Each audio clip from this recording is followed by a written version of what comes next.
Hey Motivation, my name's Khadiga and we're back and better. Welcome to the House Party Summer Series. We had an amazing word last Wednesday from Tabby and a great word the week before from Deacon Earl. So before we even get started, we got to give a huge shout out and a thank you to the pastors of this house. So thank you to PJ, thank you P. Ray for even giving me this opportunity.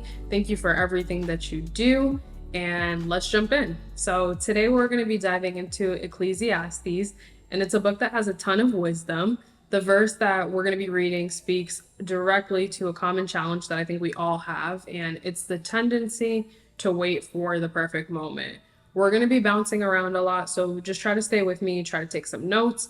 I'm going to be bouncing from different verses, so you write them down, I'll read them, and let's go right in. So Ecclesiastes 11, verses 4 through 6, I'm going to be reading from the ERV. It says, "But there are some things that you cannot be sure of. You must take a chance. If you wait for perfect weather, you will never plant your seeds.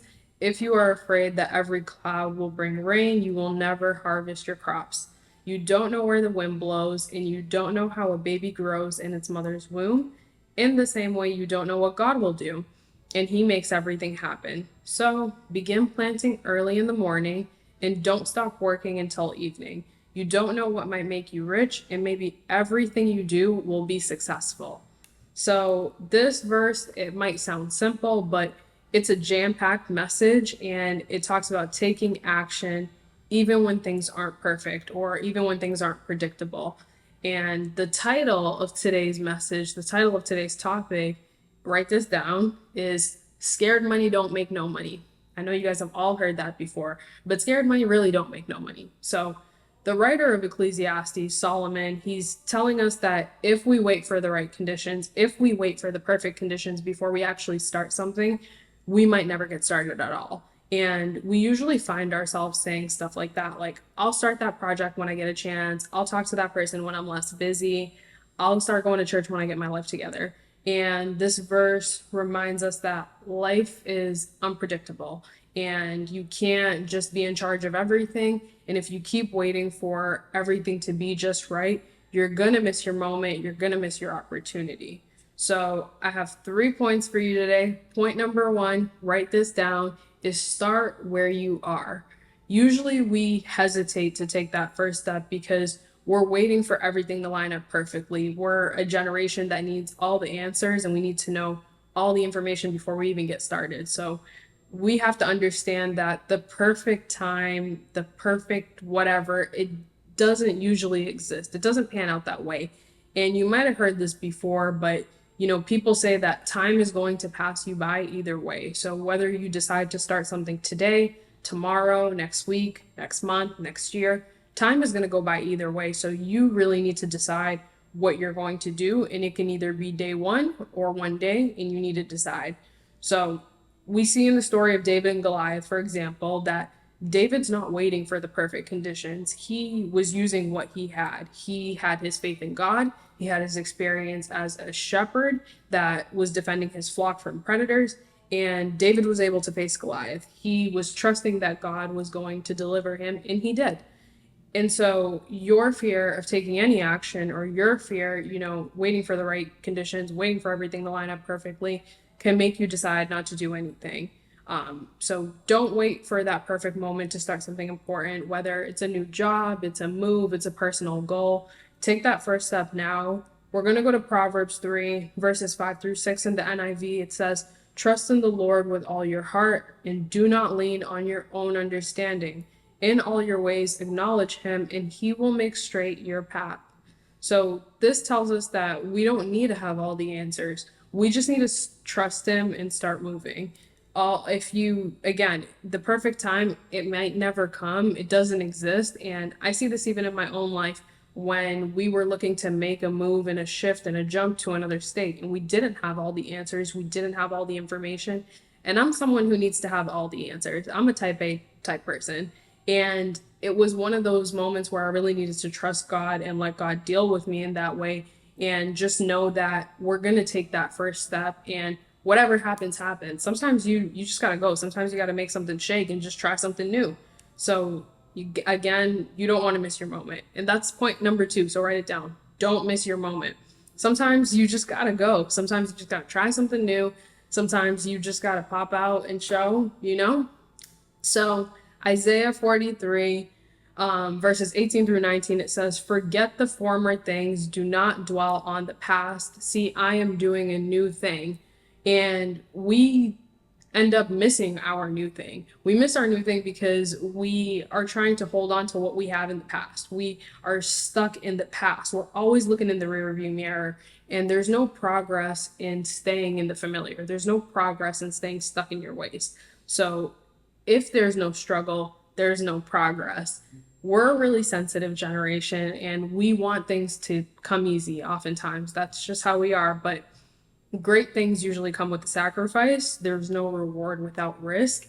And so sometimes we feel that if there's some opposition, if there's some struggle, if something isn't falling into place right away, we think it's not meant for us. But that's not always the case. Sometimes there is some struggle, and there's usually progress in that struggle and something better on the other side. So life is full of uncertainty, and when you wait for all the answers, you can't move forward. And verse 6 reinforces that. It says, "In the morning, sow your seed, and at evening, withhold not your hand, for you do not know which will prosper, this or that, or whether both alike will be good." That verse teaches us that it's okay to move forward with some uncertainty. We should keep trying different things and trust that something's going to work out. Trust God that He's going to work it out for you. This verse tells us to act even when we don't have all the answers. Another verse is James 4:14, and it says, "Yet you do not know what your life will be like tomorrow. You are just a vapor that appears for a little while and then vanishes away." I want to focus on that word vapor because it's so important for us to just understand that you are just a vapor, or in other translations, it says you are just a mist. And what does that mean? It means that life is so fleeting. We're like a vapor. We're like a mist. We're here for a little while and then we're gone. So it tells us that we should act right now rather than waiting for that perfect moment. Have dependency on God, lean on God and not your own understanding, and embracing the unknown, trusting the process. You don't need to have everything figured out to get started. Sometimes the only way for you to get the answers that you're looking for is to take that first step. Point number 3 is progress, not perfection. So every year at the beginning of the growing season, farmers go out and they work the fields. They plow, they sow seeds, and then they step back and they wait for God to do what God does, bring the rain. And if God brings the rain, then great. They have an amazing harvest, great crops, and goal accomplished. But if not, if God doesn't bring the rain, then everything dies. But even still, they don't just give up. They don't just abandon hope. They plant again and again until their crops grow.